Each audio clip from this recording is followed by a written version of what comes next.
আটকা পড়েছি ঘুরে ঘুরের মধ্যে। দেখি এখন কতক্ষণ থাকা লাগে, বৃষ্টি না থাকা পর্যন্ত বের হতে পারতেছি না। তো এটা সম্ভবত এটা শাকও হতে পারে, বেশ বড় সড়ো। তো পাশেই খেলার মাঠ, এখানে দেখা যাচ্ছে প্রায় সবাই অনেকেই খেলাধুলা করতেছে। আজকের আবহাওয়াটা বেশ খানিকটা অনেকটা সুন্দর, চারিদিকে অনেকটা ইঞ্জিন খোঁজা আছে এখানে। এটা হচ্ছে আমাদের রেলওয়ে জংশন, এখানে ইঞ্জিন রাখা হয়, ঠিক করা হয়, আবার সময় মতো এগুলো আবার সার্কুলার করা হয় বিভিন্ন জায়গাতে। তো যাই দেখি কতদূর যাওয়া যায়।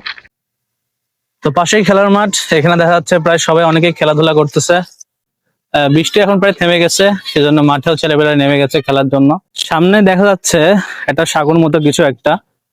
তো সাঁকুটা বেশ বড়, কিন্তু সাঁকুতে তেমন একটা পানি দেখা যাচ্ছে না, ঘাস লতা পাতা জমে গেছে প্রায় অনেকটাই।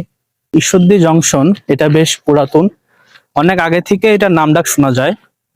আর আশেপাশে এই জায়গাগুলো বেশ জঙ্গলে পরিপূর্ণ, এদিকে তেমন একটা লোকজন প্রায় আসেও না। বিশেষ করে শুক্রবারে একটু দেখা যায় লোকজনদের।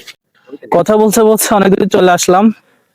তো এখানে বেশ বিরাট বড় একটা পুকুর, প্রায় অনেক বড় সাইজ হবে। তো অনেক হলো ঘোরাঘুরি, বাসের দিকে এখন মুভ করব।